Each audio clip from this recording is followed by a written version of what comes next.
40,000 50,000 لاکھ بندہ نکلنا ہوگا, تو اس کا مطلب تو یہ کہ 40,000 کا فگر بھی آپ لوگوں کا بھی نہیں بن سکا. سو کیا پنجاب اور کے پی کی رفٹ جو ہے وہ آپ کو ایک امپریسو پروٹیسٹ کرنے میں رکاوٹ ہے؟ کوئی رفٹ نہیں ہے عادل صاحب, میں بالکل ڈینائی کرتا ہوں اس کو, کوئی رفٹ نہیں ہے. دیکھیے پنجاب اور کے پی میں فرق کیا ہے کہ کے پی میں ہماری اپنی حکومت ہے, وہاں فیسیلیٹیشن ہے ہماری. اب دیکھیے ہمارا 4 جلسے ہوئے ہیں, 4 جلسوں والے دن دیکھیے آپ کا پورا ورچولی ملک جو ہے وہ اسٹینڈ سٹل کے اوپر لے آتے ہیں. وہ شہر جو ہوتا ہے وہ بند ہو جاتا ہے. 72 کنٹینر انہوں نے لگائے تھے جس دن ہمارا یہ پنڈی میں جلسہ تھا. 72 کروڑ روپیہ اس کے اوپر خرچ ہو رہا ہے سارا کچھ. تو جس طریقے سے فسطائیت کی بچھاڑ ہوتی ہے ہمارے اوپر وہ بھی آپ کو سب کو پتہ ہے. اور لوگ جو آتے ہیں دور سے آتے ہیں, ہاں اگر وہ ایریا جو ہے وہ کے پی میں ہوگا تو وہ لوگ پہنچ جاتے ہیں, بڑی آسانی سے پہنچ جاتی ہے کیونکہ ان کے راستے میں کوئی رکاوٹ نہیں ہوتی. موٹر ویز بند ہوتی ہیں, ایکسپریس ویز بند ہوتی ہیں, جی ٹی روڈ بند ہوتا ہے, پشاور روڈ بند ہوتا ہے, سارا کچھ جو باقی اندر جو چینلز ہیں آپ کے شہروں کے اندر چینلز ہیں وہ بند ہوتے ہیں. جگہ آپ نے رکاوٹیں کھڑی کی ہوتی ہیں.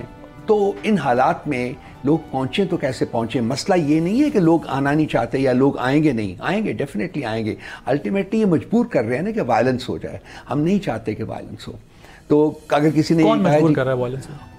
جو حکومت ہے, اور کون ہے جو یہ فسطائی حربے استعمال کر رہے ہیں. یہ چاہتے ہیں کہ کوئی بڑا وائلنس ہو جائے. وائلنس ہو تو پھر آپ کو بین کر دیں پارٹی کو, جو ان کا ایکچولی ان کے مقاصد میں شامل ہے, وہ پڑا ہوا ہے. ہاں یہ تو پہلے انیشیٹ کرنے کا پلان بنا بھی رہتے ہیں, ہوا نہیں ان سے ہوا نہیں. تو یہ ابھی بھی ہے ان کے خواب میں, یہ چیز شامل ہے ان کے خوابوں میں. سر 9 کو کہہ رہے ہیں آپ کی پارٹی کے سیکرٹری جنرل ہیں شیخ وقاص اکرم صاحب کے 9 کو روپوش رہنما سیکرٹری اطلاعات ہیں, تو روپوش رہنما جو ہیں وہ سامنے آ جائیں گے. تو کون کون سامنے آ رہا ہے روپوش رہنما؟ دماد اظہر صاحب ہیں اور میاں اسلم صاحب ہیں. ان کے بارے میں بھی ابھی تک کی جو سٹینڈنگ انسٹرکشنز ہیں کہ وہ باہر نہیں آئیں گے. لیکن اگر سیکرٹری انفارمیشن نے کہا ہے تو شاید اس کے پاس کوئی ایسی انفارمیشن ہو جو کہ میرے پاس نہیں ہے اسٹیج کے اوپر. تو حماد ہیں, میاں اسلم صاحب, ہمارے امپورٹنٹ لیڈران میں یہ 3 لوگ ہیں جنہوں نے کہ باہر آنا ہے. باقی تو اور ہیں قد کاٹ میں دوسرے لوگ ہیں, وہ بھی شاید آ جائیں. کیونکہ جب سے یہ سارا یہ کے پی ہاؤس کا سارا چکر ہوا ہے, جب سے اس کو سیل کیا گیا ہے, تو بہت سارے ایسے لوگ جو کہ یہاں موجود تھے جو کہ باہر تھے وہ بھی اب انڈر گراؤنڈ چلے گئے. لیکن آپ کی نالج ملی کہ ان تینوں میں سے کوئی باہر آنے والا نہ ہو؟ مراد سعید کے بارے میں تو میں ڈیفینیٹلی آپ کو کہہ سکتا ہوں کہ وہ نہیں آئیں گے. لیکن یہ دونوں آ سکتے ہیں. جہاں حماد اظہر اور حماد اظہر تو کئی دفعہ نکلے بھی ہیں, لیکن وہ شارٹ پیریڈ کے لیے نکلتے ہیں, اس کے بعد پھر وہ انڈر گراؤنڈ ہو جاتے ہیں. میاں اسلم صاحب نہیں نکلے. مجھے نہیں پتا کہ خان صاحب کی ان کے بارے میں, دونوں کے بارے میں انسٹرکشنز بدلی ہیں کہ نہیں, میرے علم میں وہ بات نہیں ہے. So far as I am concern basically یہ 3 جو لوگ ہیں باہر نہیں نکلیں گے. اچھا سر, ٹوورڈز دی ویری اینڈ مجھے یہ بتائیے گا, یہ جو آج قانون پاس ہوئے ہیں, ججز کی تعداد بڑھانا, پھر آرمی ایکٹ والا معاملہ, مدت ملازمت والا معاملہ, اس پر آپ کی پارٹی کی کیا پوزیشن ہے؟ ہندوستان کی آبادی جو ہے ہم سے 5 گنا زیادہ ہے, وہاں 33 ججز ہیں. امریکہ 4:1 ہے, وہاں 9 ججز ہیں. تو ججز کی تعداد جو ہے وہ اس لیے نہیں بڑھائی جا رہی کہ پینڈنسی ختم کرنی ہے, جو کہ کہہ رہے ہیں. ججز کی تعداد اس لیے بڑھائی جا رہی ہے کہ ابھی اس کے ساتھ ساتھ وہ پریکٹس اینڈ پروسیجر بھی چینج ہو رہا ہے نا, تو اس میں جو وہ کمیٹی جو بینچز بناتی ہے وہ بھی امینڈ ہو رہا ہے, وہ شک بھی امینڈ ہو رہی ہے. اپنی پسند کے بینچز بنائیں, اپنی پسند کے ججز بنائیں, رکھائیں, اپوائنٹ کریں اور اپنی پسند کے فیصلے لیں. یہ ہے وہ مقصد. تو یہ کر یہ رہے ہیں کہ جو عدلیہ ایک کرٹیکل پلر ہے ریاست کا, اس کو نہ صرف کمزور کیا بٹ ورچولی اس کو ختم کرنا چاہ رہے ہیں. تو ایک ریاست ڈونٹ سپورٹ دیٹ. بالکل نہیں, بالکل نہیں, بالکل نہیں, لازمی نہیں. اور جو سپریم کورٹ کا معاملہ ہے, کیا سارا جو سپریم کورٹ کا کردار ہے سارے پروسیس, سپریم کورٹ کا کردار تو اب دیکھنا پڑے گا نا.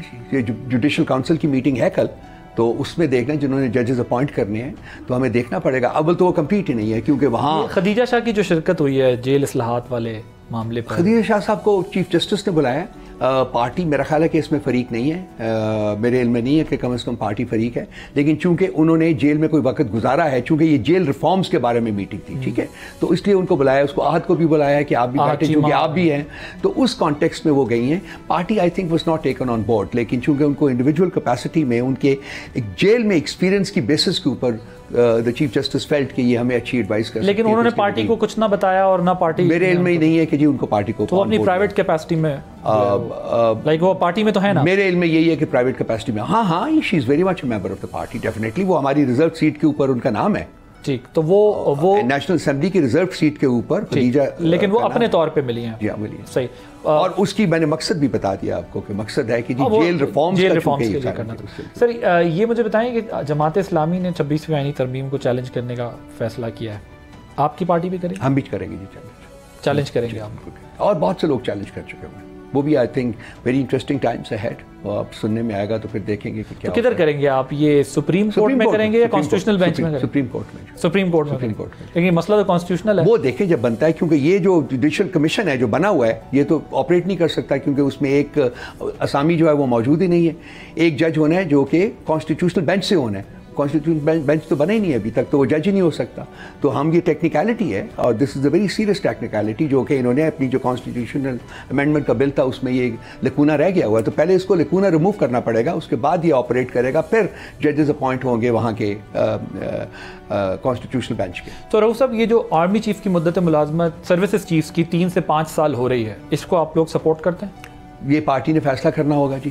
آپ کی کیا رائے ہے؟ ابھی تو آج تو پتہ چلا اس کا جی. آپ کی کیا رائے ہے؟ میں یہ انٹرنل معاملات ہیں، اگر حکومت جو پارٹی جو فیصلہ لے گی وہ میرا بھی فیصلہ ہوگا. وہ تو آپ مانیں گے نا. ویسے آپ کی رائے کیا ہے؟ میں سے پوچھ رہا ہوں. ظاہر ہے اتنا تجربہ ہے معاملات کے اوپر، فوج جو سروسز کے جو معاملات ہیں ان کے اوپر میں اپنی رائے نہیں دیتا جی. میں آپ کو بہت پہلے میں نے کہا تھا جی کہ میں ایکسٹینشن کے خلاف ہوں. کسی قسم کی ایکسٹینشن نہیں ہونی چاہیے. آپ آتے ہیں، آپ as chief of the army staff, اور chief of the navy staff, اور chief of the air staff, آپ اپنے 3 سال کی ملازمت جو ہے وہ پوری کریں اور ریٹائر ہو جائیں، عزت کمائیں.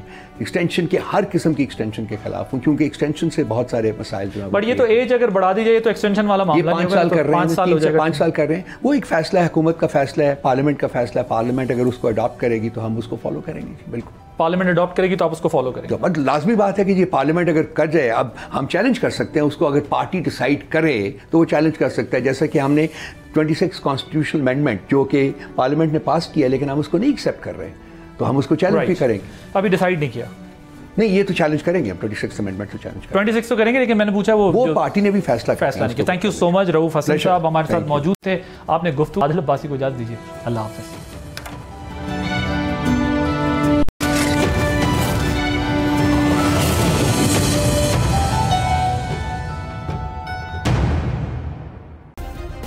سبسکرائب کریں اور بیل دبائیں تاکہ کوئی خبر رہ نہ جائے.